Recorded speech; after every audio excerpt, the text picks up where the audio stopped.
ერთი ვიღაცა გავიცანი, ერთ ორგანიზაციაში ვიყავი, მოვდივარ, ხდება ნაცნობი და ისა რო უთხარ, სად ვიყავი, ვაიმე, ეს კაცი გაიცანიო და კი მეთქი და ჭკვიანი არისო, მეთქარი კი ჭკვიანია.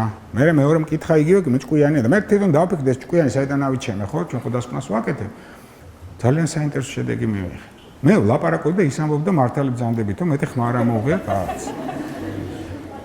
ლოგიკა გესმით, ხო? მე ხომ მგონია რომ ჭკვიანობას ვლაპარაკობ, ის მეთანხმება, ესე იგი როგორ ფიქრობს, როგორც მე როგორ ფიქრობ ჭკვიანობა, ესე იგი ის ვინ არის ჭკვიანი.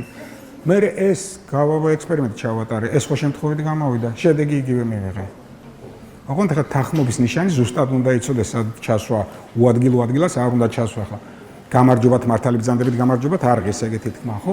თუ ზუსტად ჩასვა, იმის ემოცია იკითხება, როგორც ასე ვთქვათ, ის ახსოვს, ემოცია ახსოვს და იმ ემოციას შეყავს, ასე ვთქვათ, შინაარსობრივ შეცდომაში. დაახლოებით იმას გავს, ორი თქვენი ახლობელი ერთმანეთს რო ეჩხუბა და თქვენ რო გიყვებიან, რა მოხდა. ახლა უსმენ ესეც რაღაცა, ეს გეგმა, არც ერთი შეიძლება არ იტყუება.